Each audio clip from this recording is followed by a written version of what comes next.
자, 국민들은 지금 그 최근에 평균적으로 약 30%대 이제 지지도를 보이고 있는데 이제 교수님도 하시고 그랬으니까 한때 그 개인적으로 윤석열 대통령에 대한 점수를 100점 만점에 준다면 몇 점 정도 주실 수 있습니까?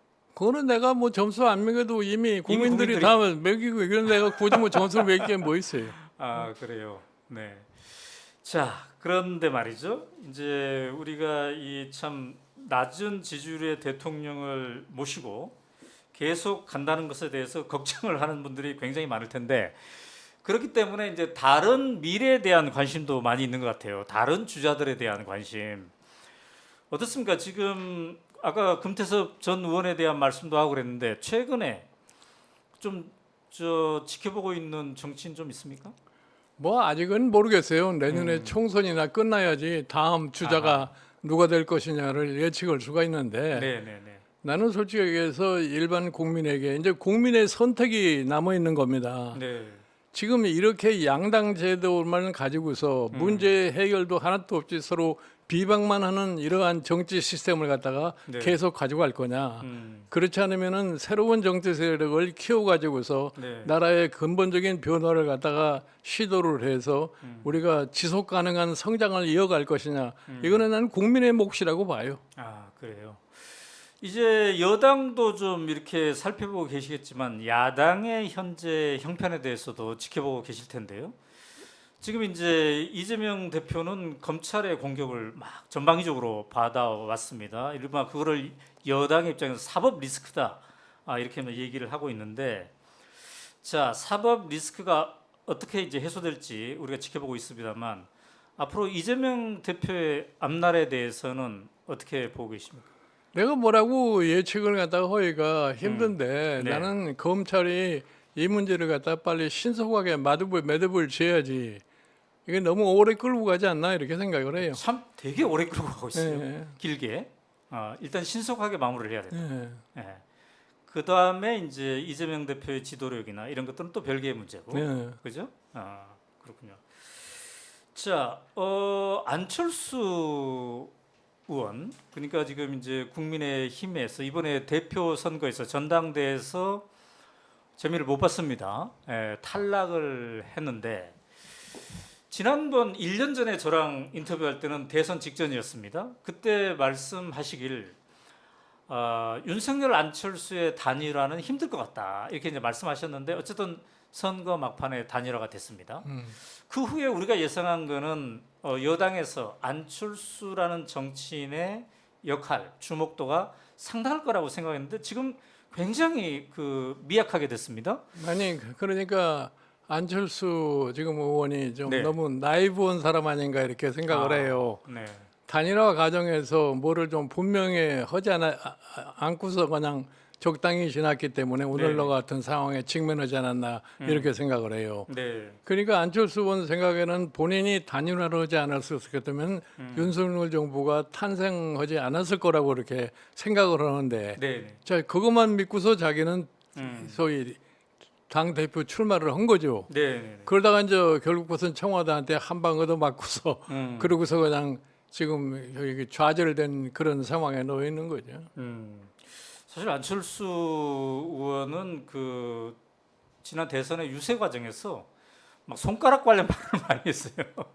우리가 이제 화면에도 막 등장을 할 텐데 잘못 투표하면 손가락을 자르고 싶다고 지금 이제 나오고 있는데 단일화 전후에 막 저런 얘기를 막 했습니다. 아니 그 당시로 봤을 때는 자기는 죽어도 단일화는 안 할 거라고 얘기를 했기 때문에 네네네. 그러리라고 생각을 했는데 어떻게 갑자기 신경의 변화가 왔는지 모르지만 그 단일화를 했고 그 단일화하는 과정 속에서 본인이 네. 그래도 어느 정도의 무슨 언지를 받았더라고 나는 생각을 해요. 네. 예? 근데 그게 실현이 안 되니까 지금 좌절될 수밖에 없는 네. 거죠. 그래서 이제 대선이 끝난 지난 1년을 이렇게 지나보면은 정치인 안철수의 선택에 대해서 왜 저 정도밖에 못했을까라는 생각을 하게 되는데 평소에 안철수 의원을 관찰했던 분으로서는 어떻게 평가하십니까? 글쎄요, 나는 뭐 개인적으로 참 안 됐다고 생각하는데 사실 대통령을 바라고서 정치를 시작한 사람이 네. 결국은 자기 목표를 달성하지 못하고 그나마 자기가 개인적으로 힘만 가지고 안 되니까 어떻게 단일화를 해서 거대 정당에 들어가서 거기에서 자기의 꿈을 실현해 볼까 하는 이런 생각을 했던 것 같아요. 네, 네. 근데 그게 지금 현재로서는 좌절이 된 거죠. 그러니까 단일화하는 과정 속에서 두 사람 사이에 무슨 언질이 있었는지 모르겠는데 네. 지금 와서 서로가 지금 얘기를 못하는 그런 상황이 돼버리지 않았어요. 그러니까 본인은 지금서부터 여기에서 자기의 목적을 달성하려면 어떻게 다시 재생을 하느냐 하는데 노력을 경주할 수밖에 없는 네. 거죠. 자, 범여권의 이준석 전 대표는 미래를 어떻게 보십니까? 얼마 전에 뭐 언론 인터뷰를 보니까 김종인 전 위원장이 나한테 대통령 한번 해보라고 했다 이런 비슷한 말도 나오고 그러던데. 아니 내가 처음에 그 네. 사람이 저희 젊은 나이에 음. 여당의 대표가 되지 않았어요. 네, 네. 그러면 대표가 되고 난 다음에 지향하는 목표가 뭐가 되겠어요? 네. 그러니까 여당의 당 대표까지 했으니까 그 다음에 지향하는 바는 대선이나 꿈꿀 수밖에 없는데 네, 네, 네. 그러니까 내가 한번 그런 꿈이나 꿔보라고 내가 그런 얘기를 한 거지. 그렇군요. 네. 자, 또 다른 의원들, 정치인들 중에서 눈여겨볼 건 없나요? 글쎄요, 내가 보기에는 별로 네. 관심에 들어오는 사람들이 안 보여요. 아, 그래요? 그러면 그런 생각도 안 드나요? 예? 아, 내가 직접 대선에 한번 도전해보고 그랬더라면 얼마나 좋았을까? 지금 되돌아보면 그런 생각 안 드나요? 나는 지금 뭐 이제 그런 세월은 다 지나가 버렸으니까 네. 네, 그런 생각은 내가 할 필요도 없고 음, 지금 대한민국의 장래를 위해서 네. 한국 정치가 좀 정상화됐으면 좋겠는데 지금까지 소위 양당이 해온 정치를 놓고 볼 것 같으면은 네. 그 희망이 보이질 않아요. 그러면 우리가 지금 선진국이 됐다고 그러는데 네. 여기에서 좌절할 거냐? 네. 그렇지 않으면 앞으로 지속 가능성을 가지고 갈 거냐? 음, 이거는 국민이 판단하게 달려 있어요. 네. 국민이 지금까지 보고도 이걸 그대로 좋다고 가면은 그 다음에 결과는 국민이 스스로 책임질 수밖에 없는 거 아니에요? 국민이 지금의 현재의 정치 상황을 이대로 둬서는 도저히 안 되겠다. 그러니까 우리가 우리 정치를 근본적으로 바꾸는 것이 국민의 몫이다 이런 얘기입니다. 근데 그거 이제 내년 총선을 볼 것 같으면은 대략 어느 정도 확인할 수 있지 않겠냐고.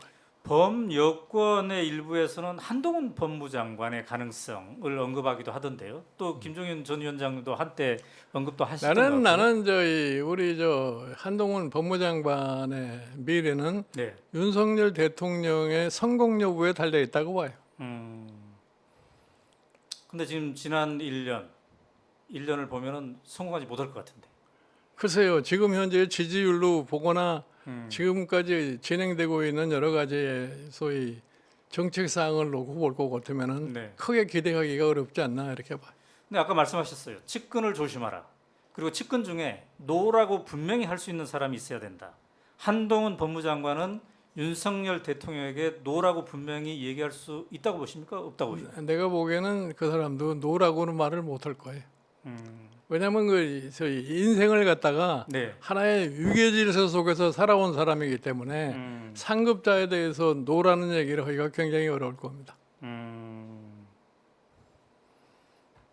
그렇다면은 크게 성장할 수 없는 거 아닐까요? 응? 크게 성장할 수 없다. 한동훈 법무장관. 그거니 그러니까 본인의 태도에 달려 있는 거죠. 본인이 어떻게 처신을 하느냐에 따라서 자기 인생이 결정될 수 있다고 봐요. 그러니까 윤석열 대통령이 하고 있는 일에 대해서 예, 아 이건 아니다라고 생각할 때 예. 노라고 진정으로 조언해 줄 수 있는 그런 측근이 된다면 예. 돌파할 가능성도 있을 터인데. 그러니까 이제 그게 과연 가능하겠느냐 이런 얘기죠. 근데 전 위원장님께서 보시기에는 불가능할 것 같다. 예를 들어서 우리 검찰 조직 내에서 네. 총장한테 대구 덤벼들 수 있는 검사가 몇 사람이나 있겠어요. 네. 예? 근데 한동훈 법무장관은 국회에 출석했을 때 보면은 국회의원들한테 엄청 잘 덤벼들더라고요. 국회의원들한테는 그렇게 이제 자유자재로 얘기를 갖다 하는 거죠. 지금 현재. 네. 그러니까 지금도 국회의원들한테 이렇게 자유자재로 얘기할 수 있다는 거가 대통령의 신뢰가 확실하다고 하는 그런 신념을 가졌기 때문에 네. 그게 가능하다고 봐요. 그런데 진정한 측근, 노라고 할 수 있는 측근은 그 준비는 안 돼 있는 것 같다 현재. 그래요. 그거는 윤석열 정부, 윤석열 정권 전체를 두고 볼 때 좀 불행한 것이지 않겠습니까? 노라고 할 수 있는 측근이 누군가 있으면 좋을 텐데 말이죠. 아니 그러니까 나는 윤석열 대통령이 네, 앞으로 남은 1년 동안에 네, 진짜 제대로 뭐 저희 음, 정책을 갖다 수행을 하려고 할 것 같으면은 네, 주변에 있지 않은 다른 생각을 하는 사람들을 많이 만나 가지고서 그 사람들의 의견을 좀 듣고 종합적 판단을 하지 않을 것 같으면은 성공하기 힘들어요. 아, 어?